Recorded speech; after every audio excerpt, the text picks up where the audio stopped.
Perkembangan dunia saat ini menuntut perubahan dan pertumbuhan suatu negara dari berbagai sektor pembangunan, tak terkecuali dari sisi pariwisata. Indonesia menjadi salah satu negara yang sampai saat ini menjadi tujuan destinasi wisata dunia. Sektor pariwisata dinilai sebagai penyumbang yang cukup besar untuk pemasukan negara di era globalisasi ini. Salah satu sektor wisata yang kerap kali dikunjungi untuk menghilangkan penat wisatawan yaitu taman hiburan dan rekreasi.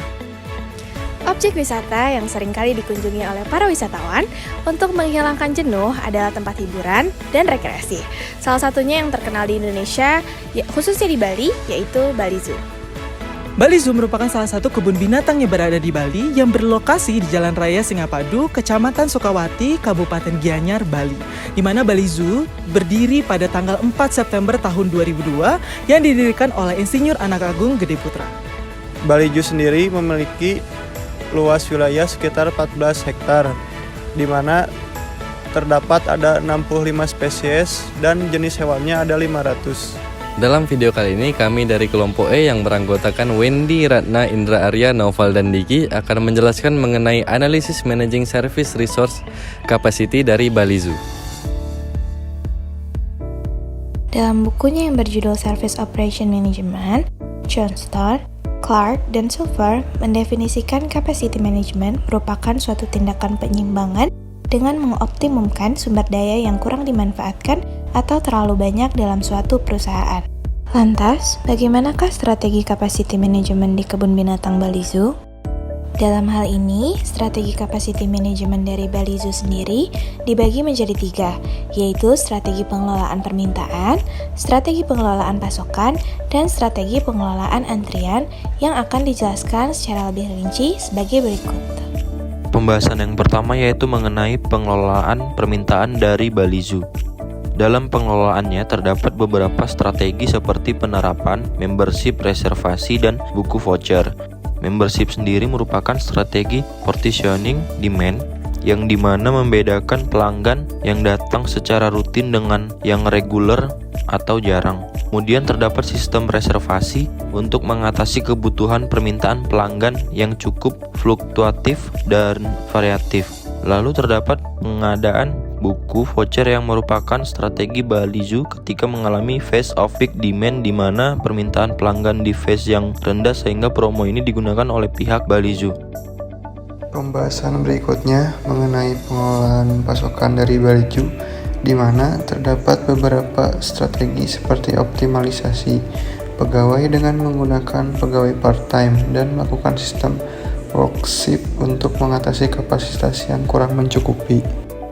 Lalu strategi cross-training employee yang merupakan strategi dengan tujuan mengefisiensikan pegawai dalam melakukan lebih dari satu keahlian, contohnya seperti petugas kebun binatang. Selain perlu mengetahui cara menjaga binatang, perlu mengetahui bagaimana melayani pengunjung yang memiliki pertanyaan. Terakhir, yaitu menerapkan strategi adjustable capacity dengan mengoptimalkan kapasitas sehingga meminimalisirkan terjadinya over capacity dengan membuat kapasitas yang dapat ditambah atau dikurangi sewaktu-waktu melalui perhitungan yang matang sebelumnya.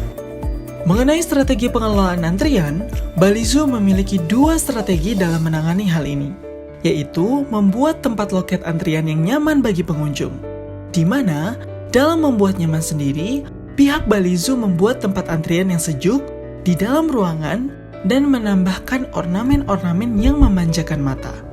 Strategi kedua yaitu menerapkan sistem queue configuration, di mana pengunjung yang pertama kali antri yang akan dilayani terlebih dahulu. Berdasarkan data wawancara elsinta.com dengan pihak Bali Zoo, pengunjung pada hari kerja mencapai kisaran 800 orang dan saat libur akan mencapai kisaran 1.000 sampai 1.200 orang. Dengan proyeksi kenaikan 100% ini, pihak Bali Zoo memperkirakan kunjungan saat libur Lebaran 2023 mencapai 1.500 di hari biasa hingga 2.000 orang di akhir pekan. Dari studi kasus tersebut, terdapat beberapa solusi yang dapat dijalankan atau telah dijalankan oleh pihak Bali Zoo, yaitu seperti penambahan jumlah loket hingga 10 buah untuk mengatasi lonjakan pengunjung. memperluas area parkir hingga dapat ditempati oleh kurang lebih 235 kendaraan dan melakukan optimalisasi dari sisi proses bisnis dengan memperkerjakan karyawan part-time saat keadaan ramai. Kemudian, cara yang dapat dilakukan Balizu yaitu mengarahkan pengunjung untuk melakukan pembelian berbasis reservasi untuk mengurangi antrean di tempat. Ya, itu tadi penjelasan kami mengenai analisis managing service resource capacity dari Balizu. Kami dari kelompok E mengucapkan terima kasih dan kami tutup dengan wassalamualaikum warahmatullahi wabarakatuh.